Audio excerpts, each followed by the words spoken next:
Hi, good morning, everybody. Welcome to the webinar. We're just going to give it another minute for a few more people to join, and then we'll get started.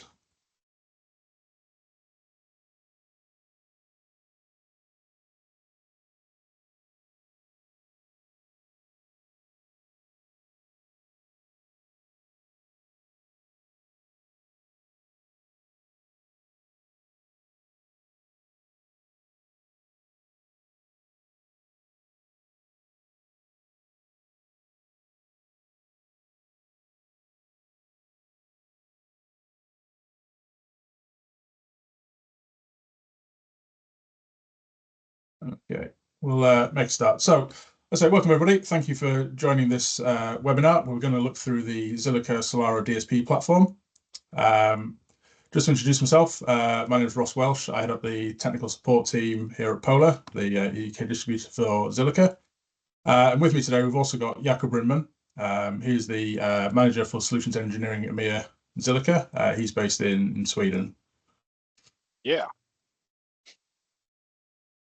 So I'll be running you through the presentation today. We'll be looking over the Xilica Designer software, how we can create projects, how we can use third-party control.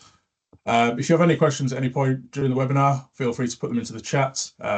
Jacob's going to monitor that for me and help out with answering some of those. Okay. Yeah, let's hit it, Ross. So first of all, why choose Xilica? Xilica is very simple to install. Everything is network-based. It's optimized for UC platforms, and it fits anywhere. We'll have a look through the product lineup in a second, but as I say, everything is network-based, makes things dead easy to install, very quick, very cost-effective, lots and lots of Cat5 everywhere. Very, very simple products to use and install. So today we'll have a look over the hardware and the management of the hardware. We'll have a look at the audio system programming side. We'll also look at the control system programming. So for those that aren't aware, Xilica can also be used as a third-party controller. So you don't need a separate control system in your project. So we'll look at the big benefit of that. And we'll also look at some GUI creation, where we'll use the XTouch touch panels to provide that user interface control. Okay. So as part of the series, we've got the Solaro DSPs. We have the GPIO extender boxes. We've got the Sonia amplifier and speakers. And then we've got the XTouch user controls and some accessories that we'll also look at. So to begin with, for the Solaro series DSPs, we've got two types. We've got the FR1 or the FR1D. It's the same one. Obviously, the FR1D just adds Dante. This is as the name suggests, a full rack width DSP. The FR1 is the non-Dante version. Both models come with 16 card slots. They are both modular, which means you can choose the input and output cards that you need. So very, very flexible. None of the kind of restrictive DSP formats of 12x8, which maybe aren't that commonly used nowadays. You have the ability to pick and choose exactly what you need. And then the FR1D is the same, but it adds a Dante, which is a 64x64 Dante, so huge channel count that fits most installations. Then we've got the smaller version, which is the QR1. And again, based on the naming convention, that is a quarter rack width. So very small yet powerful DSP unit. Great for installing under desks, behind displays, anywhere maybe you don't have rack space. It's very flexible for mounting. This is an 8-channel, an 8-card slot box. Again, fully customizable with the cards that you require. Has Dante built into it. So there's no optional Dante. It also has Dante in it. It's a 4x4 Dante box. So very useful for UC spaces. This one is PoE powered as well. So again, everything being based on Cat3 cabling makes installation very, very easy and very simple. Just a close-up look there of the cards. As I say, these are modular. When you buy your DSP, you buy your cards in any kind of configuration that you need. So whether you need, an input heavy system or an output heavy system, maybe you need multiple USB connections, you can specify exactly what you want and install these. The cards are very easy to install. As you can see on the FR1D here, we've got the little lid that you just take off and the cards just slot in and out. QR1 is the same principle. You just take the full lid off that and you can just install the cards. And then just another option there for the QR1, just so you get an idea of its size. It can easily mount under desks, let's say behind TVs, very easy. The QR1, like I said, is Dante built in. There's two versions, the QR1 and the QR1 UC. The QR1 UC comes with AEC pre-installed and the 2x2 USB audio card. AEC is an optional license for the FR1 and the FR1D. It is not possible to AEC license the standard QR1. So if you do need a QR1 with AEC, you need the QR1 UC SKU, just to bear that in mind.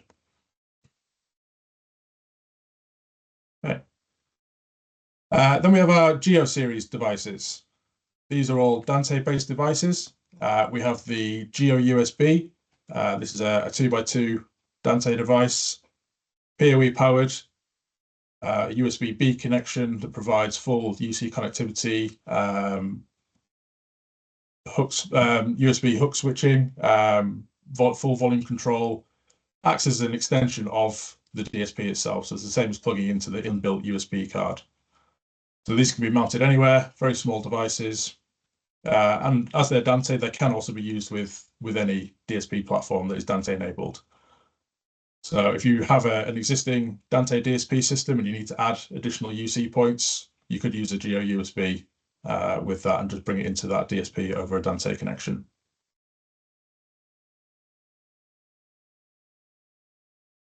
Then we've got the Geo BT, which are Bluetooth wall plates. Again, a 2x2 Dante allows you to pair Bluetooth devices and bring that audio into your DSP system. Whether that's for music playback, whether that's for calls. It's a professional grade device, so it supports PIN code, so you can't just walk up to it and pair to it. You can also have it set so it auto forgets. So particularly in a corporate environment, if you've used it before, you don't want to walk past that meeting room and accidentally reconnect. So there is options for that as well. And then we have the Geo XLR. So this is a 2-in, 2-out XLR wall plates. Again, Dante based. This has a mic preamp built into it as well. So ideal for adding flexible connectivity, whether that's in a stage, if you've got mobile input points that you need. These can be positioned anywhere. Yes, Jacob. Yeah, we got a question here from Ryan Crawford, and he's asking about the maximum number of USB cards per DSP. And do you want me to take that one, or should I? No, or should you? Yeah, you go for it if you want. Okay. So what we've used as a maximum there is 5 for the FR1. However, what you need to consider working with the AEC is that if you have, for example, 250 milliseconds, you would have maximum of 8 channels of AEC. And I'm thinking if you're using USB in these conferencing environments, these 8 AECs are sharing 4 separate references, meaning that you would probably use it 4 separate spaces. So 4 would probably be the number you're looking for. And also, since we're USB usually have the length limits, with cables, if you don't centralize everything in a rack, it might be better off just to use the Geo USB instead. Due to that, it gets to a cable extension of 100 meters via CAT instead. So we can do 5 as a max. 4 would probably be applicable due to the AEC if you're running with the 250 milliseconds. And I would actually recommend you going with the Geo USB instead, because then you get the connection point in the room instead. I hope that was answer to your question. Okay, let's check it.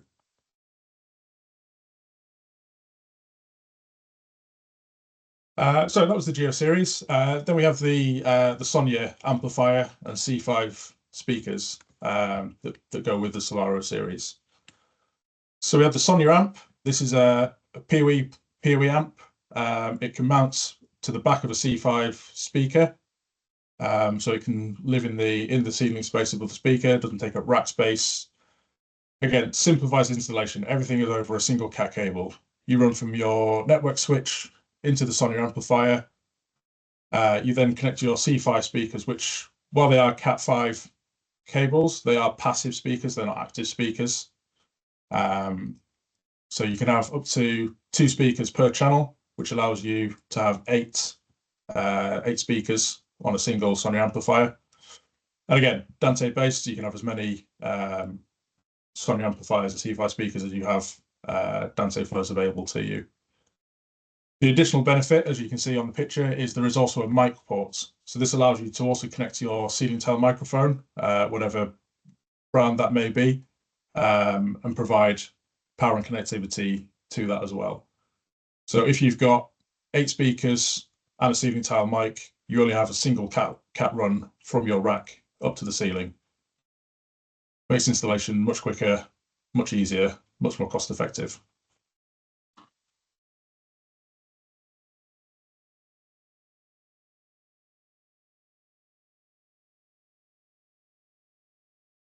And here we have our user control panels. So we have the XTouch, which is the touchscreen on the left. And on the right-hand side, we've got the Lucia keypads. These allow for simple control of your Xilica system or any third-party control that you're also implementing into Xilica. The XTouch is a completely custom interface. As we'll see later on in the webinar, you can make this look and feel however you want to. And then the Lucia keypad has a rotary dial that lets you toggle through lots of different menus. And again, all those options are customizable.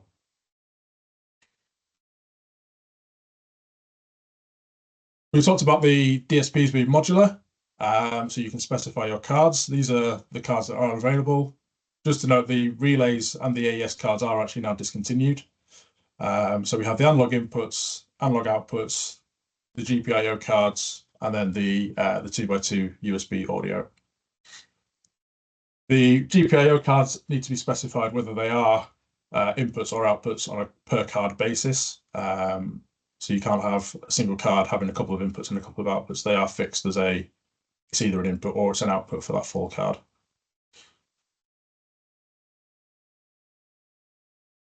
Okay. So we will have a look at the hardware setup. We'll look at the network discovery, firmware management, Dante management within the Xilica Designer software.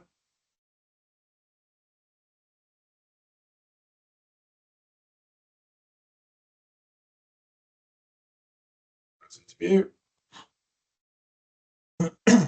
So when we first open Xilica Designer software, we have a few options. We can either start off with a new project.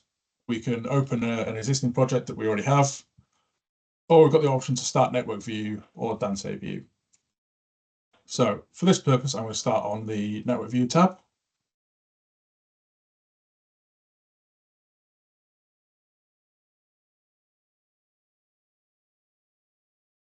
Sorry.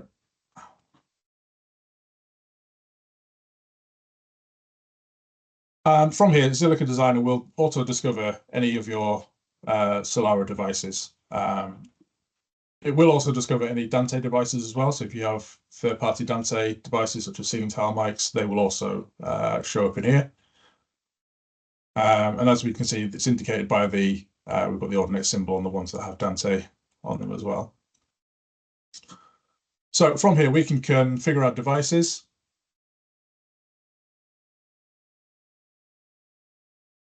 So we have the option to rename devices. We can download, backup our project files. We can get log files from here. We can do network configuration. All the devices out of the box are DHCP, and they will fall back to a link local if there is no DHCP server available.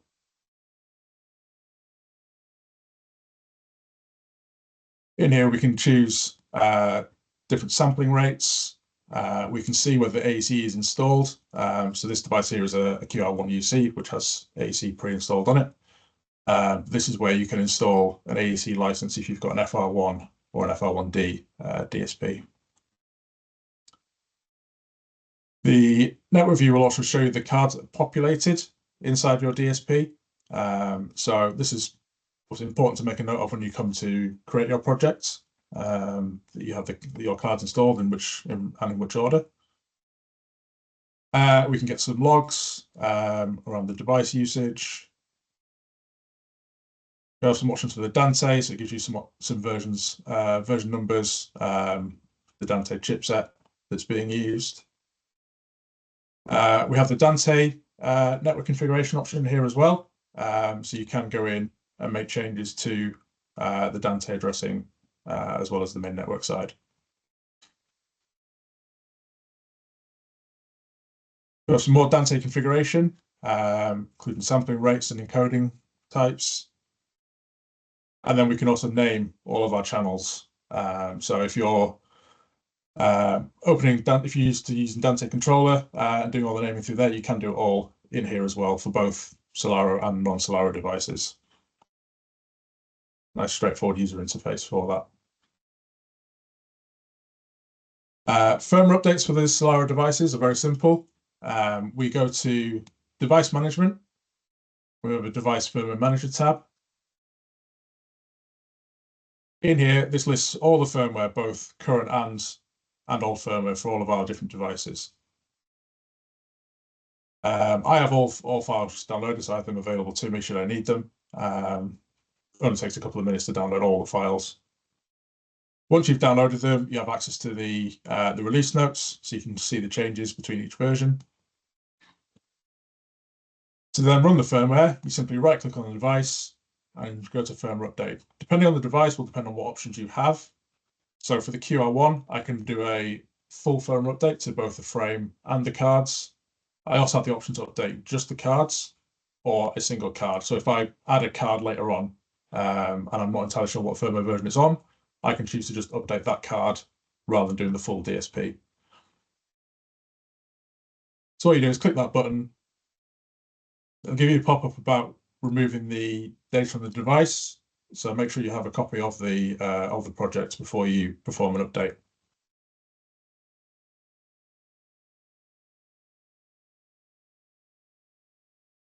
We can then choose from the drop-down list. So as I've got all the versions downloaded, I can load any of those versions onto my device. I just select it and then click OK. I won't run through the DSP one because I will be needing that shortly.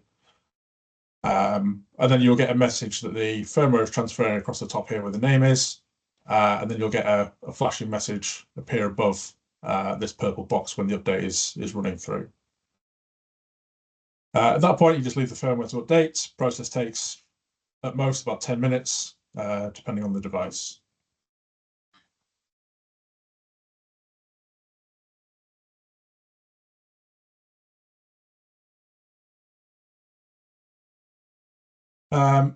Because this pulls in Dante devices, we do also have a Dante view option. So in the top right-hand corner next to network view.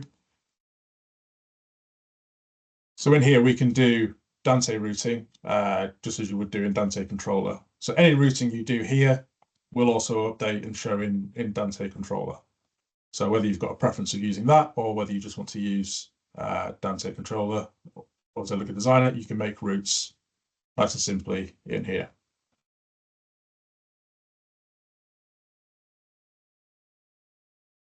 Right. So that's a brief overview of the devices. We'll look at creating a new project now. So there are two ways to create projects, and that depends on whether you have the devices or not. So we have the offline method, where we can go File, New Projects, and we have this blank canvas. So we have our component library on the left-hand side, where we can drag in our DSPs, our Geo devices. In addition to that, we also have a library of third-party devices that are all built on Lua scripting. So, for example, we have some here for the Sennheiser Team Connect ceiling tile microphones. So we can drag those in and we can use those for third-party control. If you have somebody within your organization that can write Lua scripting, you can also create your own custom drivers for something that doesn't already exist. So there's a lot of flexibility built into this platform.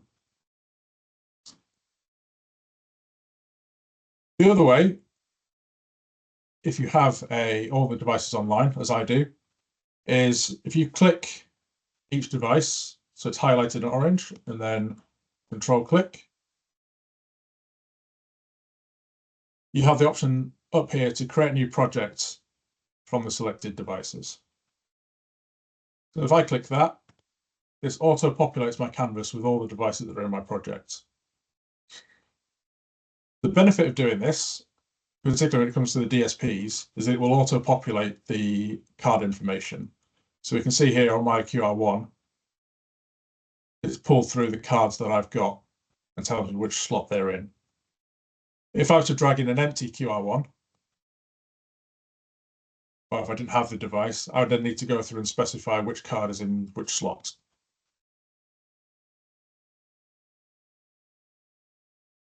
And then as part of this, we also have the option for design templates. So by default, you could just have a blank design.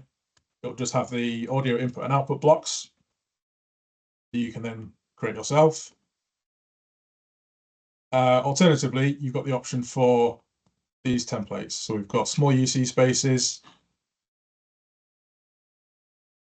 medium spaces with voice reinforcement, lots of different options. Yeah, I was going to say, I'll let you answer that question on the device drivers, Jacob. Oh, you saw that one. Okay, gotcha. Yeah, so the question, so everyone reads it, is can we request drivers? And if so, how long will it take for them to be available? So yeah, you can request drivers, but we don't take requests for drivers. So it could be that if we see like, oh, we actually need that, we might create it, but technically we do not take requests for drivers, no. So this is if you feel like creating your own drivers, you're more than welcome to do so. And on support.xilica.com, you have all the available assets needed, so to say. Yep. Okay. So if we were to choose a template for this particular QR1, I can go in here and we can see it's given us a template for a standard UC room. Now, this is obviously just a template that you can obviously build on. You can change this around and add things, remove things as much as you need for your particular project. But it's a very useful way to get you up and running very quickly without having to start from scratch and add in all of your DSP blocks.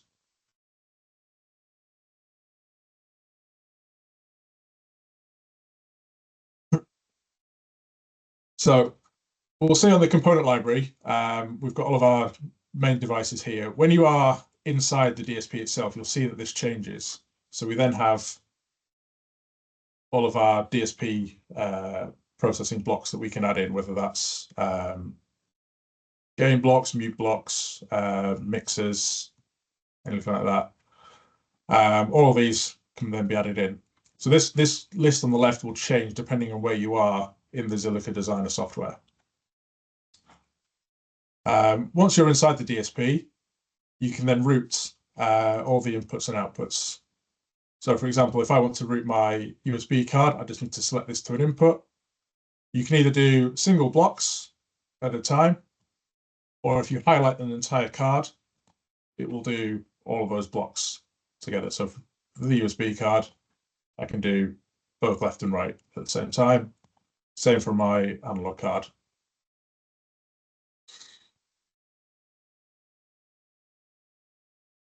And then likewise on the output side.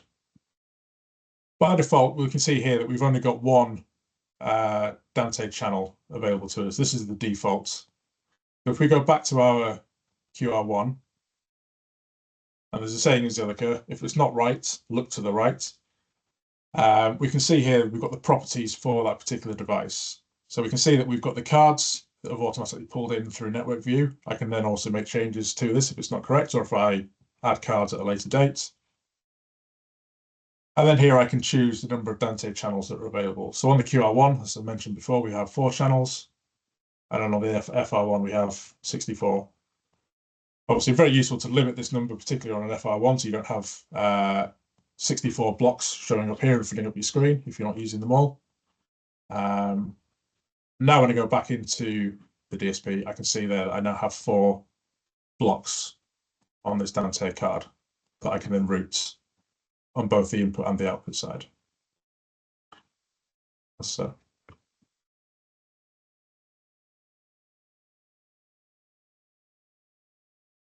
then you can move all these wires around. As I say, this is the blank template you get. So you just have both your input and output blocks, and you're free to customize your project as you need to.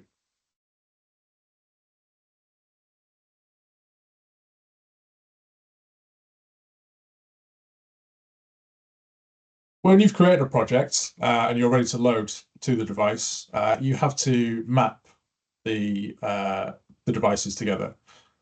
So the benefit of Network View is this is automatically done for you. With this QR1 here that I dragged in as a blank DSP, you can see at the bottom here it is not mapped. So to map it, I could right-click on it, go to Map Physical Device, and then choose the DSP that's available to me. So you can see with this one, it's giving me a warning because I haven't specified any cards. It doesn't match the physical configuration. This is my QR1 that I pulled in from Network View. You can see that it's already mapped it, and it's pulled in, also, as I mentioned, pulled in the cards already. Nice and simple. And it's the same for all of your other devices. So the GOBT here, for example, you can see also has its MAC address, XTouch, the GeoUSB. These are all pre-mapped when you start with Network View. So if you've got the devices online, if you start it that way, it just saves you a few minutes.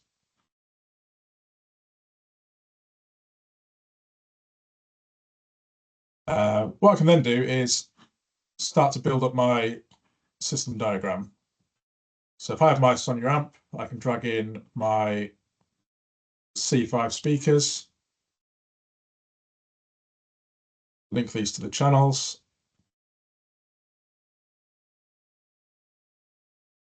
I can have the Dante connection going in through there. And then I'll have my Dante Geo devices on this side.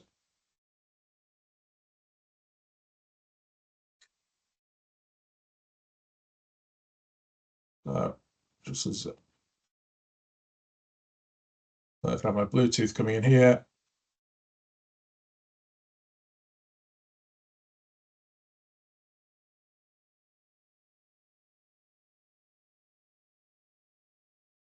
And I'll leave my Geo XLR unrouted for now.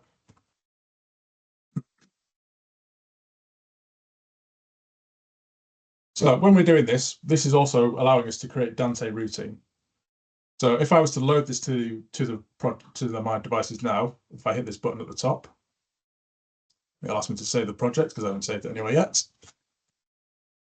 Put that name.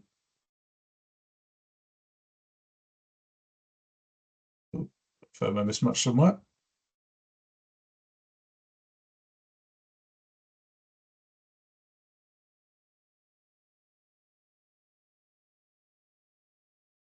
Here are my XTouch cases that. Yeah, I've got something related to that XTouch app. I'll need to check that one out. So from here, we can load the configuration for those devices. So the Geo devices, the QR1 DSP, obviously nothing to load to the C5 speakers. As I mentioned, they're just passive, but they use cat cabling from the Sonia amp. Let's say this makes Dante routing. So if you have pre-existing Dante routes, or if you prefer to use Dante controller to do all of your routing, ensure that you skip the Dante configuration. Otherwise, it will make the routes that you've drawn in the designer software. So click OK.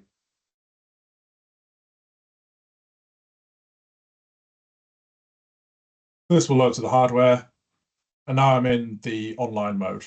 So I'm now live with the devices. So if I go into the QR1 and open up the audio block, I'd then be able to see signals coming in. I can do live muting, level controls, anything that I need to do to monitor the system.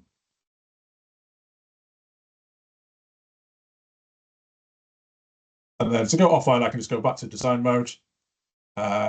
Because I've made a couple of changes to the levels there, it'll ask me if I want to save those to the device. I'll discard those for now because I'm not actually live with anything.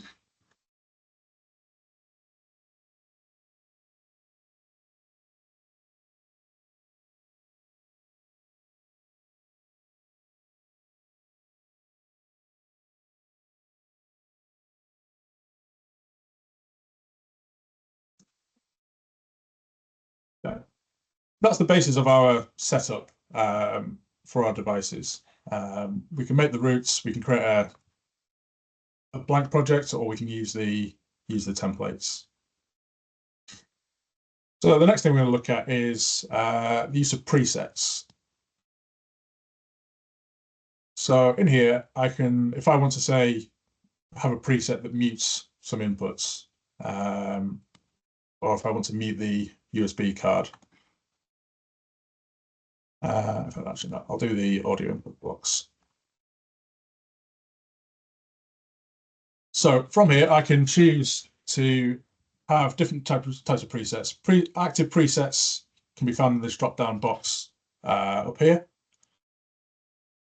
To create a preset, I can set the parameters that I need to set, whether that's in a matrix block, so you have different routing for different presets. For this one, I'm going to have a set of mutes. So for anything that you want to control, you need to click control. So if we press control on my keyboard and then select particular blocks, you can see they're highlighted in an orange color. I can then right click on those and save those to a preset. So I'll create a new preset for this one. So my first preset, I will call this unmute. Okay. So I can see now that I have my unmute preset appear in the drop-down list. So when I select this, it shows it's been selected. If I click off these so they're not orange anymore, you can see that they're highlighted in red. So this shows any parameters that are affected by that preset. So you get some visual indication of when something changes. And then I'm going to right click. Sorry, I need to click on these so they're now in the mute state. I will then control click these again. Right click, and I'll create a new preset. Call that one mute.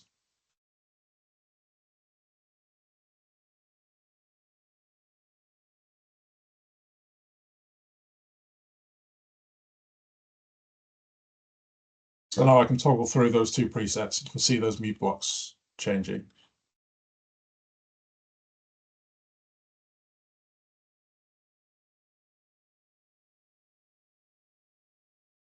Nice and simple.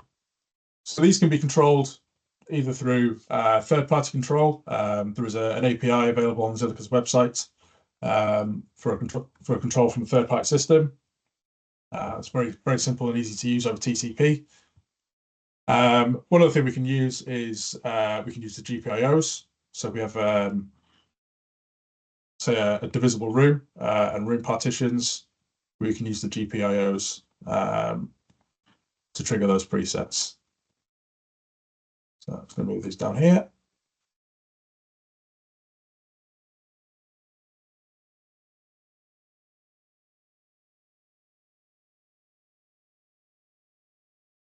I want all those, just want one.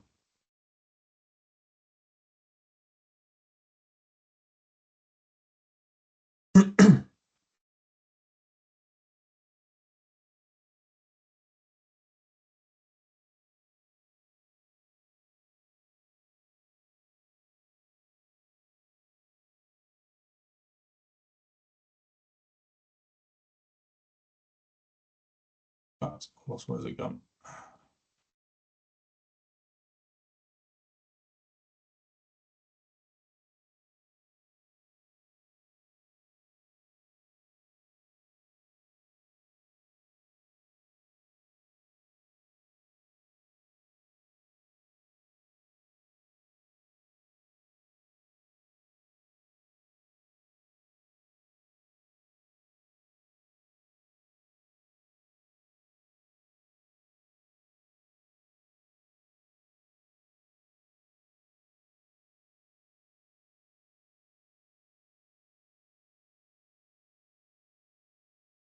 Sorry, Jacob, are you there? I'm having a bit of a blank moment.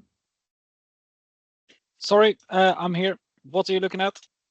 Sorry, I've just had a mind blank moment. Triggering a preset from a GPIO. Yeah, simply go GPIO card straight into the GPIO input to output, and then you link the action trigger module to the GPIO output.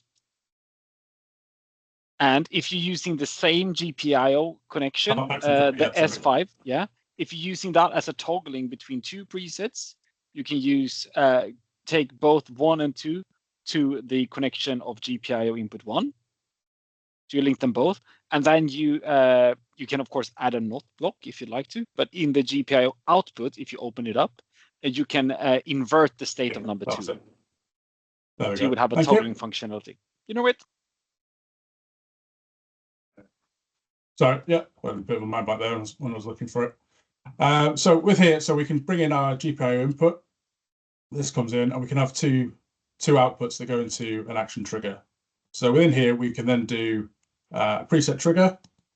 So these won't show the names; these will only show the numbers. So just make note of the numbers in brackets here. So 1 is unmute and 2 is mute. So preset trigger 1, and then preset trigger 2 from there. So this will, based on the actions, we'll do either 1 or 2.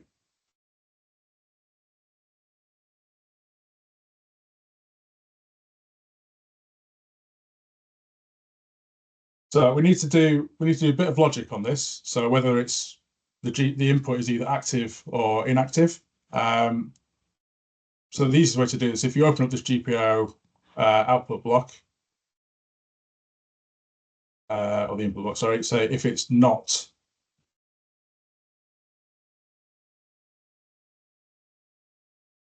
right on the output block. So we invert this. So we say if it is not enabled, and then based on whether it's active or inactive, it comes into this action trigger and then does either preset 1 or preset 2 for my unmute or mute state. And obviously your preset can contain as little or as much as it needs to. So whether that's mutes, whether that's gain settings, whether that's matrix mixing, anything like that can be done through as many presets as you need.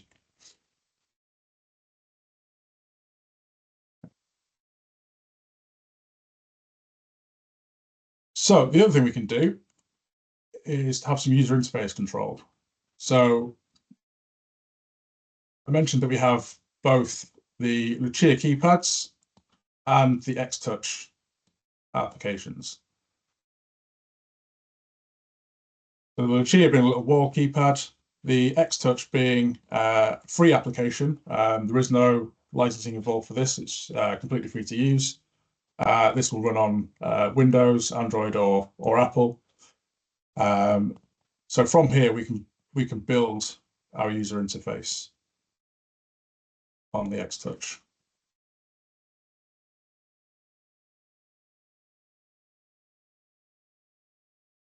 So we have, once we've created our presets, we can see on the left-hand side, again, because we're now inside the XTouch, this component library on the left-hand side has changed again. We can see the 2 presets that I have created. So I can simply drag these onto the canvas. So mute and unmute. And then that is my button to control my presets, either mute or unmute. Very, very easy. You can obviously add lots more to this. So again, if I go into my audio input block, if I want to add some level control, again, for anything you want to control, click control, so it highlights in orange. I can then drag this onto my canvas, and then that is my fader for controlling audio input 1. And you can have as many of these as you need.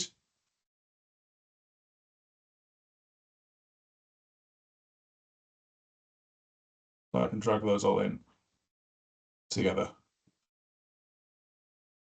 You can customize the look and feel of this. This is completely custom, and you can have it looking exactly as you want it to.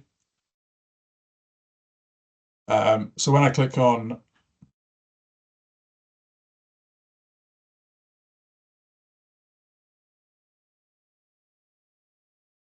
Sorry, it's a question from Ryan there. So the question is, so where you've shown a larger touch panel in images, can you, for example, use something like a panel and install the XTouch app? I'm not overly familiar with the Pro DVX. I believe they're Android-based panels, in which case, yes, you can. You just download the XTouch app from the App Store and load those on. So yeah, you can use any interface that you like for those.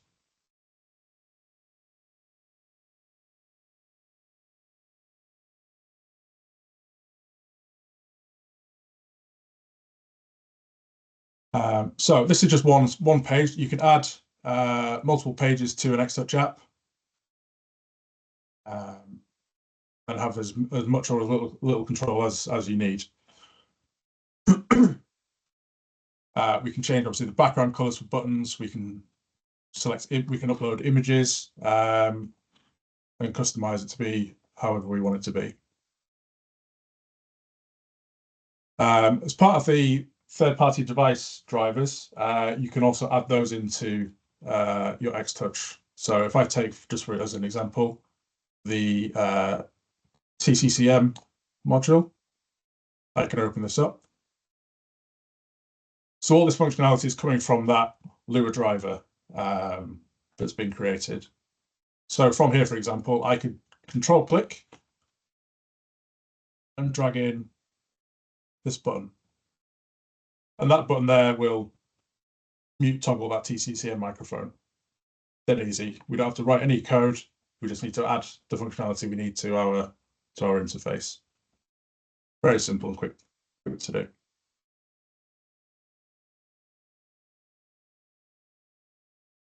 And then for the Lucia keypads, very simple, because this is obviously a rotary keypad. We can just click and add in the same functionality that we've had before. So again, if I want my first item on my list, so as you go through and turn the rotary knob, this is the order they were showing. I can drag in those presets.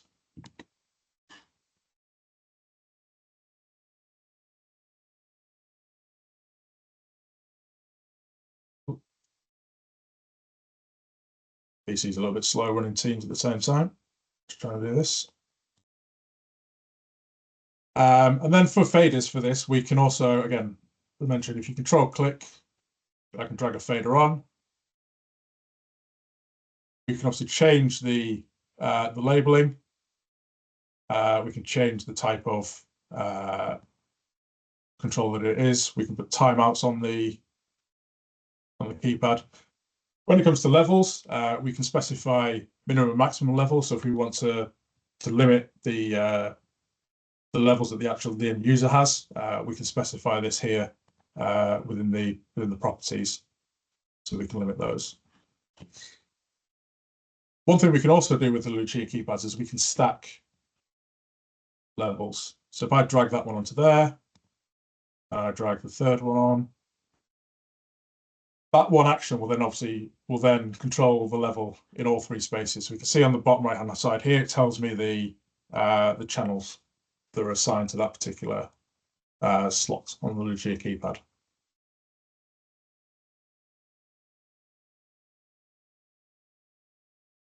And then we can go through, and I say we've got a list of up to 32 different actions that we can assign on the Lucia keypad. So lots of control available, and I say with being able to stack events as well, more control than you'll probably need for a simple wall keypad as well.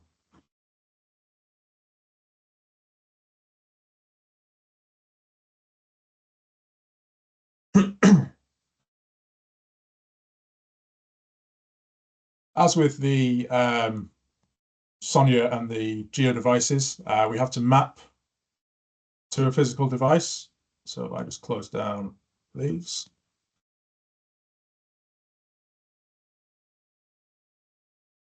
On the Lucia, I would map this. I don't have a Lucia here, but I can map this to a physical device and then transfer that to the Lucia keypad.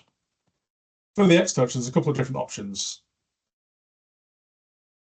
You can either map it to a physical device, in which case this is the XTouch app that I'm running on my laptop. So I can map it to that. The other option is you can map it to a Solaro device. So if I mapped it to the Q1, for example, as long as I'm on the same network, when I open the XTouch app, it'll ask me to select.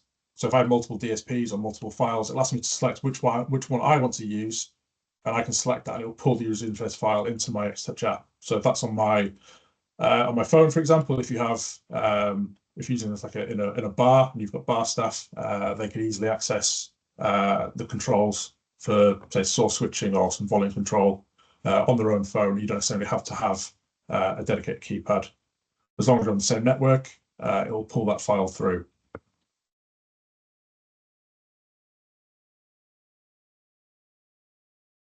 I've got an error with that app, so it's not going to let me transfer that. But that would just show up in the XTouch app. So inside the XTouch app, I just specify the IP address. And then once it's mapped, I can then pick, if I map that to the QR1,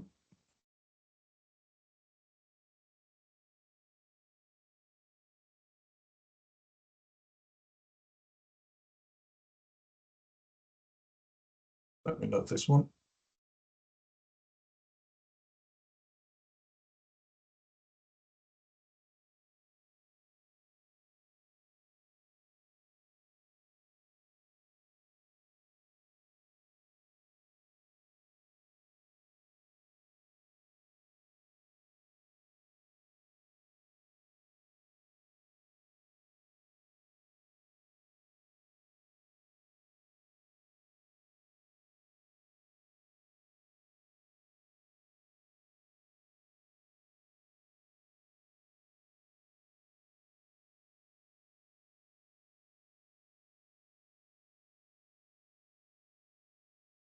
There's an issue with doesn't like something to do with this XTouch controller.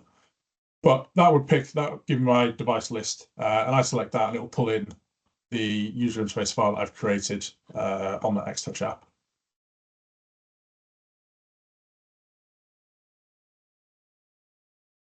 Again, completely customizable, and you can adjust this to look however you need it to. So you can also brand it for the end user.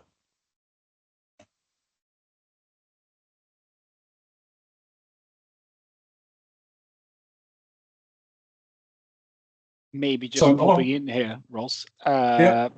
Is there maybe a way that you can get like other GUI materials, like icons and stuff for the XTouch? Because the ones we're having is quite boring looking. Yeah.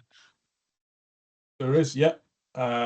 So there is if anyone's familiar with Figma, Xilica have a Figma board that has some lots of icons that you can use. Bring this up.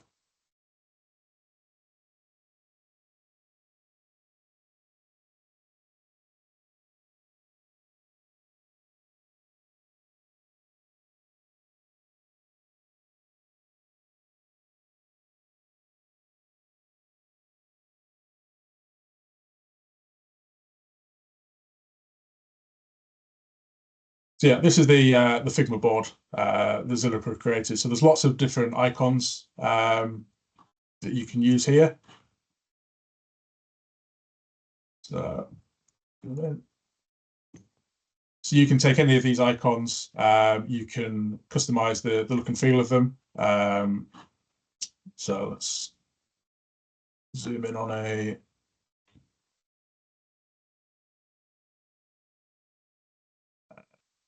take this mute.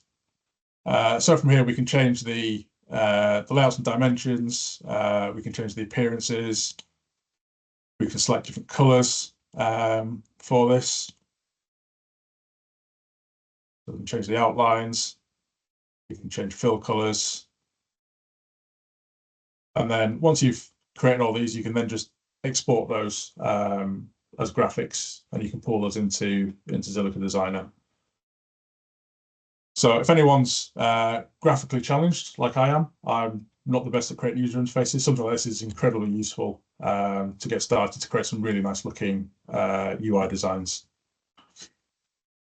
So that is on figma.com, and you can get access to that through the Xilica website. There's a link on there where you can get access.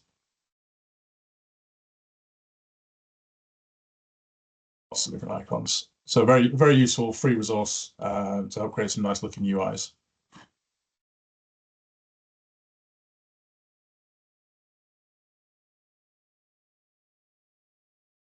So alongside the controller, we've also got two options here. We've got project scheduler and project controller. So project scheduler, as it kind of suggests, allows you to schedule different items. So within here, you could add, you could schedule your mute and unmute presets. So I can set these to, say, unmute at 8 o'clock in the morning,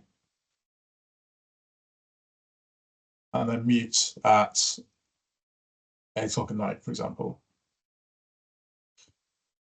It's midnight.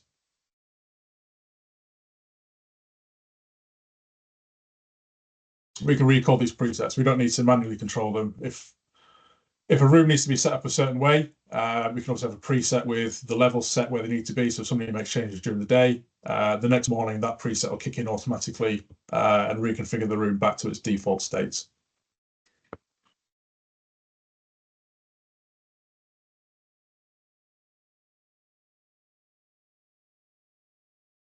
And then we have project controller. So project controller is where we sort of use our third-party control elements. So a couple of things we can do, for example, is mute sync. So mute sync is where if an end user mutes Teams, for example, they click the mic mute in Teams, that will send a command over the USB connection to either the Geo USB or the USB card in the DSP. They both work in exactly the same way. To tell that the user has muted the system. From there, we can then use that to mute the DSP or the microphones, whatever we need to do. So again, we want to control something, this HID mute. We control click it, so it's orange, and we drag it into the project controller. And we see we have this, this logic block. So in this example, if somebody presses the mute in Teams, it's going to turn this to mute. And in turn, if I've got a Sennheiser, for example, again, control click, highlight it, bring that in, link those together, and everything has a particular shape. So whether it's logic or numeric, whatever it might be, everything has its own unique shape. So you can see that logic to logic, dead easy. So now what happens is if somebody mutes Teams, that is then going to mute, send this HID mute flag to the DSP, and inside the project controller, that tells us that when that is flagged, mutes the Sennheiser microphone. And that'll mute the microphone. Very, very easy. Now, maybe not the best way to do it because of AEC and AEC having a little uptime. So a better way to do it, if I remove that for now, is actually do, load that out for a second.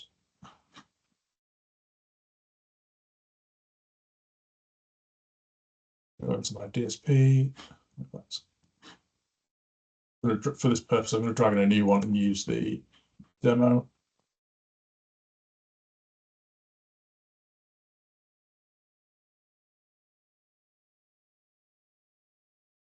So rather than mute the actual microphone because of the AEC uptime,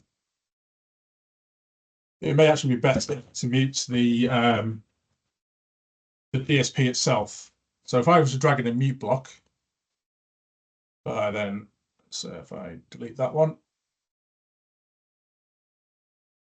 So this is the path that the microphone is taking.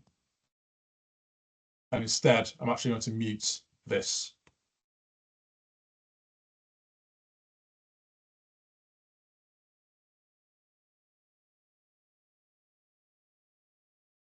Now,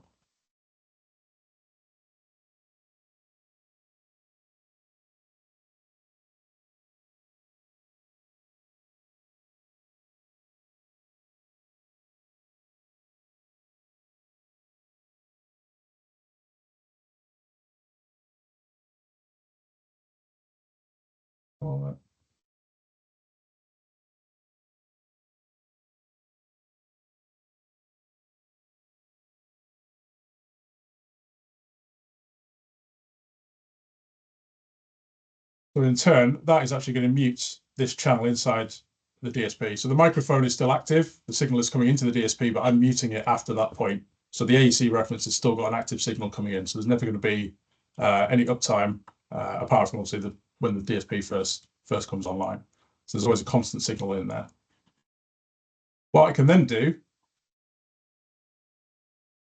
in here is, rather than controlling this mute block,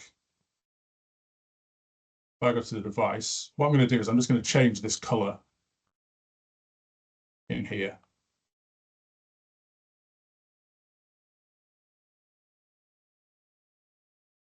So slight difference here, as we can see that this is actually a control block and this is a logic. So I can't actually link those two together.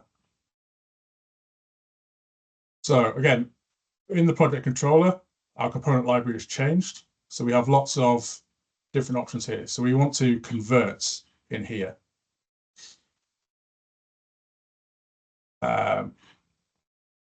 So we need a logic to binary conversion.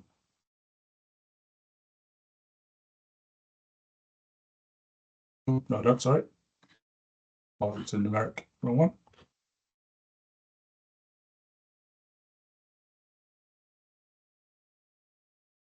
Together.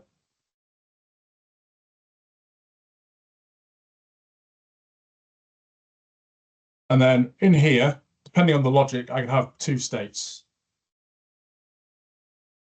So I can change these to either 1 or 4. So basically what this is the colors. So this is this comes from the Lua driver. So if you go into the Lua driver properties, you can see that this is actually a drop-down list, and it's just the order of the colors in that list. So 1 is light green and 4 is red. So when the mute is inactive, it tells the microphone LED to be green, so it indicates it's active. When we mute the system, we turn the LED to be red. Again, the microphone is still on, but we've muted the DSP. We're using the light feedback for the end user's visual feedback.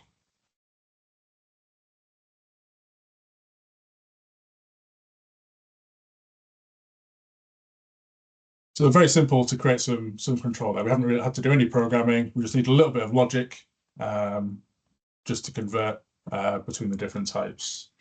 Very, very simple.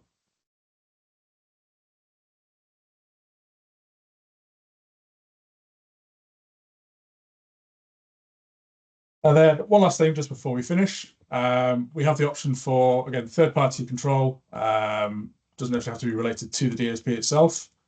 We have some user interface options down at the bottom. So we've got toggle on-off button as an example here. So I could use this in conjunction with, I'm going to use a UDP client block from up here.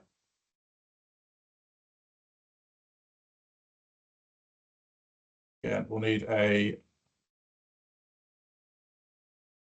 converter in the middle.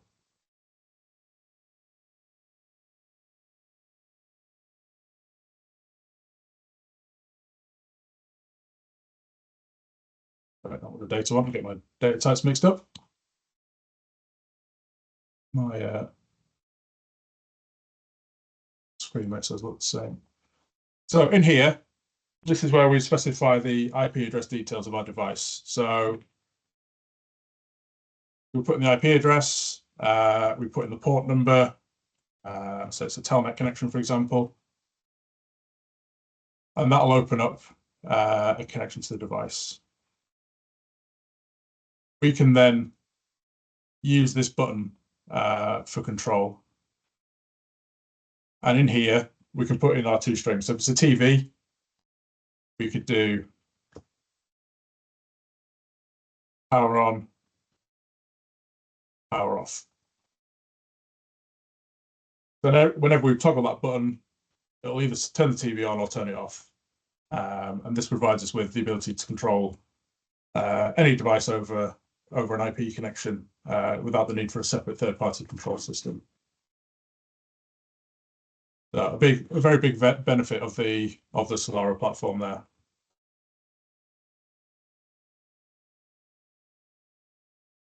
And the final thing, just before we finish off, is we also have the option for project templates. So we have design templates that we've seen where we've for different room types. There are also a few examples of room types. So we've got a couple here for Sennheiser and one for a Yamaha ceiling tile mic.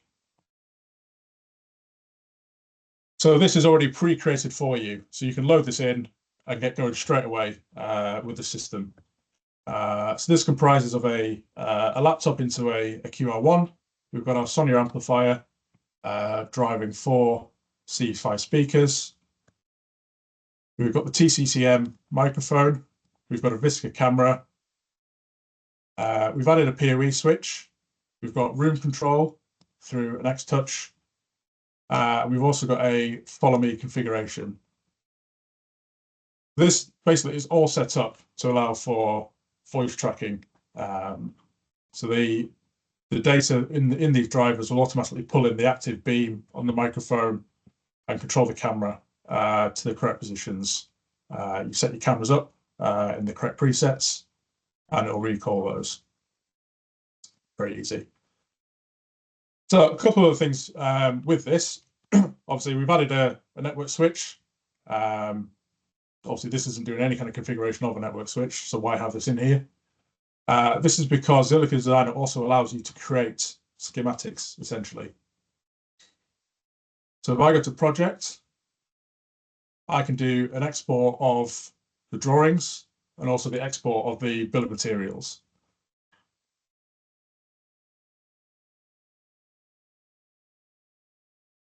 So this bill of materials here is giving me everything that I need for my project. I can see the devices, the manufacturers, all the connections, and then within here I can export this to a Word document and fill out. I can do cable IDs and things as well. So it builds the full project from start to finish for you, documents it all, makes it very straightforward. And again, same with the drawings. So you can export these and pick and choose which ones you want. It'll export those schematics for you. And you can choose your format. So we've either got JPEG formats or you've got the option of an AutoCAD drawing as well. So you can then export that and modify that if you need to, and add any other devices that aren't part of this particular project to that. Okay. So that takes us up just past 11 o'clock. So I want to thank you all for joining us today. Gives you a bit of an introduction to the Xilica platform. So a couple of things just to add before we leave. We will be launching our new Polar Integrated Solutions YouTube channel very shortly, where this webinar recording will be uploaded to. We are also in the process of going through some little short training videos for Xilica, as well as some of our other brands. They will also be posted to that YouTube channel. We have our knowledge base, support.polar.uk.com, where we have some help articles for, again, Xilica and all of our other product brands. And as this is just a brief introduction to the Xilica platform, we will be running more in-depth Xilica designer training. You can register your interest for that on polar.uk.com/training. You'll find the link there. You'll find other webinars for the brands. We will be putting design and training together for you.